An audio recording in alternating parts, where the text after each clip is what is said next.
കേരളത്തിനാകെ നേതൃത്വം നൽകിയ ബഹുമാനപ്പെട്ട മുഖ്യമന്ത്രി വിത്തെറിഞ്ഞയാൾ തന്നെ കൊയ്യണം എന്നാണ് പണ്ട് ഒരു പൊതു നിയമം. മുഖ്യമന്ത്രി തന്നെ തറക്കല്ലിട്ടു. മുഖ്യമന്ത്രി തന്നെ ഔപചാരികമായി ഈ വീടുകൾ നാടിന് സമർപ്പിക്കുന്നു. യഥാർത്ഥ ഈ വേദിയുടെ ഈ സദസ്സിന്റെ നടുവിലിരിക്കുന്ന ശോഭന ചേച്ചിയെ കണ്ടു. അവർക്ക് കിട്ടിയിട്ടുള്ളത് 92 നമ്പർ വീടാണ്. കെട്ടിപ്പിടിച്ച് ഒരുപാട് നേരം കരഞ്ഞു. അവർ മുഖ്യമന്ത്രിയോട് പറയാൻ ഒരു കാര്യം എന്നെ ചുമതലപ്പെടുത്തി.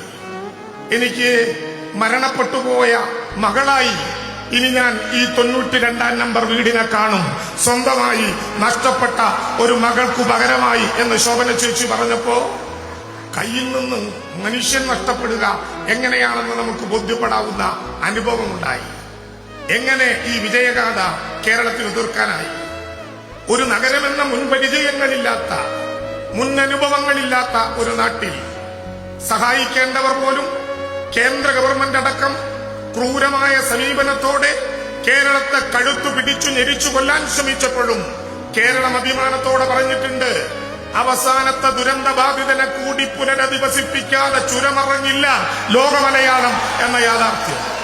അതിന്റെ ഒരു ഘട്ടത്തിലേക്കാണ് നാം കടക്കുന്നത്. 20 വർഷം വരെ ഗ്യാരണ്ടിയുള്ള ഉപകരണങ്ങളോടെ 178 വീടുകൾ, ഓരോ വീടിനും കൃത്യമായ ചുറ്റുമതിൽ, അതിൽ നിന്ന് തുറക്കുന്ന ഗേറ്റ് നേരെ റോഡിലേക്ക്, 35 സോണുകളിൽ എല്ലാ സോണിനും നടുവിൽ ഗ്രീനറി. ഈ നഗരത്തിൽ ഇനി വരാൻ പോകുന്നു കുടുംബാരോഗ്യ കേന്ദ്രം, ഈ നഗരത്തിൽ ഇനി വരാൻ പോകുന്നു ലൈബ്രറി, ഈ നഗരത്തിൽ ഇനി വരാൻ പോകുന്നു മാർക്കറ്റ്, ഈ നഗരത്തിൽ ഇനി വരാൻ പോകുന്നു കളിക്കളം, ഈ നഗരത്തിൽ ഇനി വരാൻ പോകുന്നു പൊതു ഇടം. അതെല്ലാം കൂടി പൂർത്തീകരിക്കുന്നു.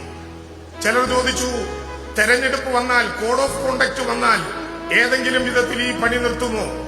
ഈ പണി ഒരു ദിവസം പോലും നിർത്താതെ തുടർച്ചയായി അതിന്റെ പദ്ധതി പൂർത്തീകരിക്കും വരെ മുന്നോട്ട് കൊണ്ടുപോകുമെന്ന് മാത്രമല്ല, ഈ ദുരന്ത ബാധിതരിൽ ഇവിടെ പൂർത്തീകരിക്കുന്ന വീടുകളിലേക്ക് വരാനുള്ളവർക്ക് യഥാർത്ഥ കാലവർഷം മഴത്തുള്ളിയായി വയനാട്ടിന്റെ തലയ്ക്ക് മീതെ പതിക്കുന്നതിന് മുമ്പ് ഈ വീട്ടിലേക്ക്, ഈ നഗരത്തിലേക്ക് വരേണ്ട അവസാനത്തെയാളുടെ താക്കോലും കൈമാറാൻ കഴിയുന്ന വിധത്തിൽ അഭംഗുരമാ പ്രവർത്തനങ്ങൾ മുന്നോട്ട് പോകും. ഇത് മാത്രമല്ല, ഈ മാസം വരെ 6000 രൂപയുടെ വാടക ഈ ഗവൺമെന്റ് മുടക്കിയിട്ടില്ല.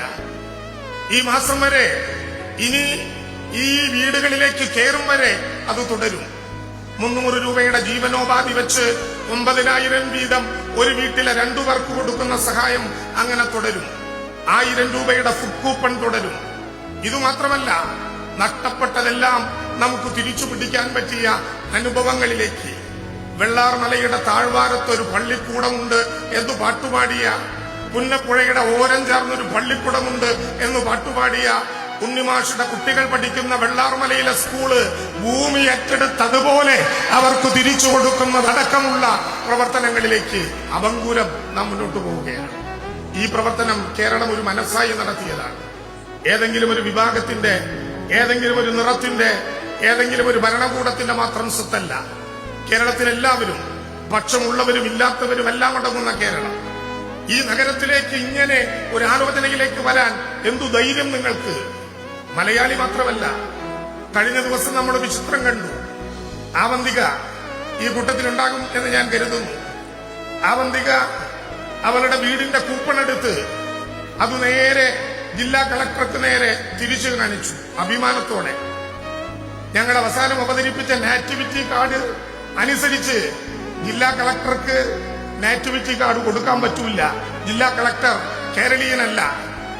പക്ഷേ ആവന്തിക ആ ടോക്കൺ എടുത്ത് കളക്ടറെ കാണിച്ചപ്പോ കേരളത്തിലെ കേഡറായതുകൊണ്ട് കേരളത്തിനോടൊപ്പം വന്ന വയനാട്ടിലെ ജില്ലാ കളക്ടർ മേഘശ്രീ IAS പിടിച്ചു നിൽക്കാനാകാതെ വിതുമ്പി.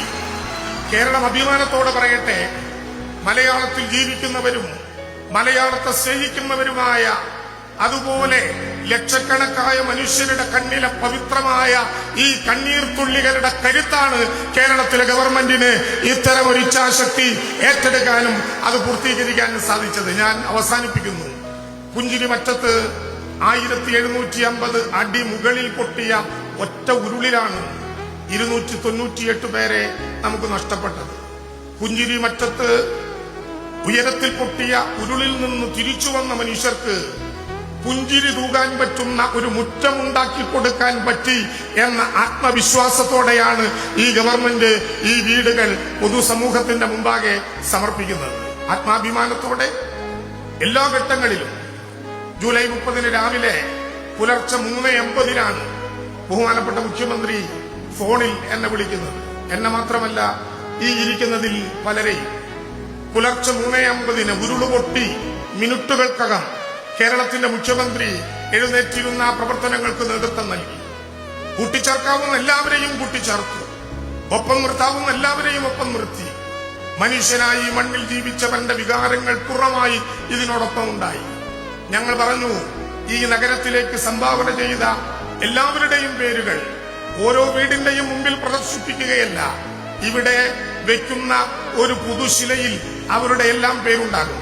കാരണം ഓരോന്നും ഓരോ പ്രദേശത്തിനായി വിട്ടുകൊടുക്കാനാകാത്തതുകൊണ്ട് ഈ നഗരം, കേരളത്തിന്റെ സ്വന്തമായ നഗരം, അതുണ്ടാക്കുന്നതിൽ ഏറ്റവും പ്രധാനപ്പെട്ട പങ്ക് വഹിച്ച് ഓരോ ഘട്ടത്തിലും കേരളത്തിൽ കടമേറ്റെടുക്കാൻ കേന്ദ്രം ഗവൺമെന്റ് ഒരു നിയമത്തിലൂടെ അവസരമുണ്ടായിട്ടും ആ നിയമം കേരളത്തിന് വേണ്ടി ഉപയോഗിക്കാൻ സാധ്യമല്ലെന്ന് പ്രഖ്യാപിച്ചുകൊണ്ട് ആ സെക്ഷൻ എടുത്തു കളയുന്ന കഠിനമായ നടപടി കേന്ദ്ര ഗവൺമെന്റ് എടുത്തപ്പോ ആ ദുരന്തബാധിതരായിട്ടുള്ള മുഴുവൻ മനുഷ്യരുടെയും കടമേറ്റെടുക്കാൻ ഈ ഗവൺമെന്റ് ചങ്കൂറ്റം കാണിച്ചതുപോലെ ലോകത്തൊരു പുതിയ അനുഭവമായി ദുരന്തബാധിതരായിട്ടുള്ള 126 കട ഉടമകൾക്കും 83 സംരംഭകർക്കും ആവശ്യമായ നഷ്ടപരിഹാരം കൊടുത്തതടക്കം ഈ മണ്ണിലെ ഓരോ പുൽക്കൊടിക്കും അറിയാവുന്ന വിധത്തിൽ ദുരന്ത നിവാരണ പ്രക്രിയയ്ക്ക് കേരളത്തിനാകെ നേതൃത്വം നൽകിയ ബഹുമാനപ്പെട്ട മുഖ്യമന്ത്രി,